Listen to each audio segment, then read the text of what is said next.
সালামু আলাইকুম। আজকে আমি তৈরি করবো আমরার গাছের খাসা টাটকা তাজা সবুজ আম দিয়ে আমসত্ব। তো আমসত্ব তৈরি করার লাগি আমার প্রথমে যে জিনিসটা লাগবে এটা হলো গিয়ে আম, কাঁচা আম। তো কাঁচা আমরে আমি বালা করে চুলাইয়া দইয়া পরিষ্কার করে একটা কড়াইত বসাই দিছি। আর এর উপরে দিয়ে আমি দিলাইছি যতটুকু পরিমাণ মিঠার দরকার অতটুকু পরিমাণ চিনি, যেন মিঠা পরিমাণ মতো হয়। আর এর উপরে আমি দিলাইছি পরিমাণ মতো লবণ। চিনি আর লবণ দেওয়ার পরে আমি গুন্তরে বালা করে লাইয়া উড়িয়া দিলাইরাম। দেওয়ার পরে আমি পরিমাণ মতো পানি এড করবো, যেন বালা করে আমগুলো সিদ্ধ হয়, মুড়ে যেন ধরে না, যেন জ্বলি যায় না ওটার লাগি।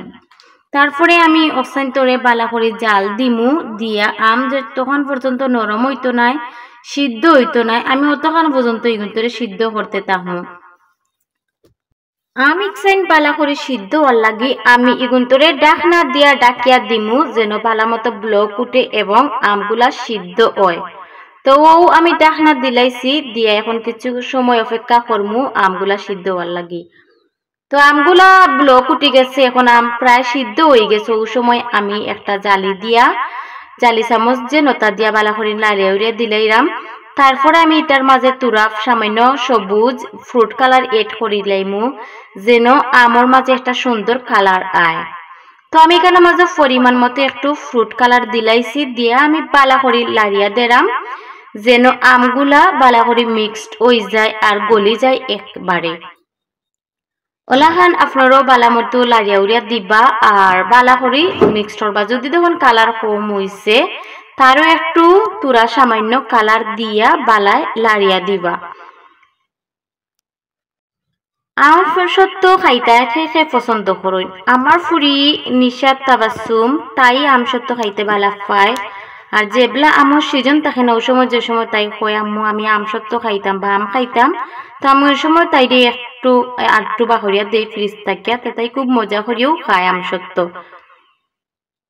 আমার আমটা সিদ্ধ হয়ে গেছে, গলি গেছে পুরাটাই। এখন আমি একটা স্টিলের বাটির মাঝে ইকসাইন্তরে ডাইলিয়া লই লইছি। লওয়ার পরে এখন আমি একটা প্লাস্টিকের জালি দিয়া ইকসাইন্তরে সাকিলাইমু। মানে এটার মাঝে যে একটা সাবা থাকে নানি, যে একটা বালা একটা যে সুর থাকে অক্সান যেন না থাকে, তার লাগে আমি ইকসাইন্তরে জালির সাহায্যে বালা করে ক্লিন করি লাইমু। আপনারা চাইলে ব্লেন্ডার দিয়া বালা করে ব্লেন্ড করতে পারেন, কিন্তু আমি ব্লেন্ডার আর ইউজ করতাম, আমি জালি দিয়াও সুন্দর মতন এগুন্তরে লই লাইমু।